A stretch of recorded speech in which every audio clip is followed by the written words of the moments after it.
തിന്ന് ഇരുളാണ്ട രൂപങ്ങളായി.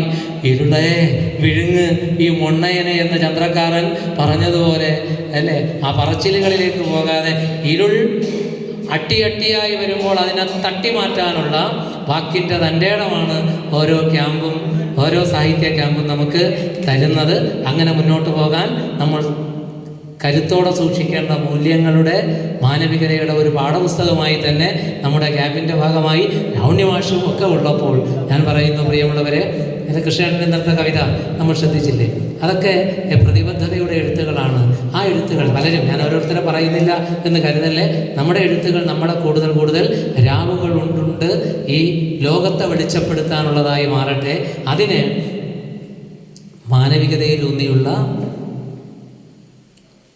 പാഠങ്ങളെ നമ്മൾ നന്നായി തിരിച്ചറിയുകയും അത് സമകാലത്തിൽ പ്രയോഗിക്കുവാനുള്ള തൻ്റെ ഇടമുള്ളവരായി മാറുകയും ചെയ്യുക എന്നതാണ് ഇത്തരം ക്യാമ്പിൻ്റെ പ്രതിബദ്ധത എന്നതും കൂടെ പറഞ്ഞുകൊണ്ട് എനിക്കിങ്ങനെ നീണ്ട സമയം 1.25 മണിക്കൂർ ആയിപ്പോയി എന്നത് ഞാനും തിരിച്ചറിയുന്നുവെങ്കിലും നിങ്ങളോടൊപ്പം ഇത്രയും സമയം ഞാനിങ്ങനെ വർത്തമാനം പറയാൻ എനിക്കും ഇടം തന്നതിന് പ്രത്യേകിച്ച് ക്യാമ്പ് ഡയറക്ടർ ദർശനച്ചിയുടെ ഇരിപ്പുണ്ട്.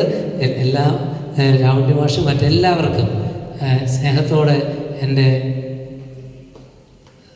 നന്ദി എന്നത് വാക്കിനപ്പുറം നിൽക്കുന്ന സ്നേഹമായി തന്നെ പകർന്ന് ഞാൻ നിർത്തുന്നു. എല്ലാവർക്കും നമസ്കാരം.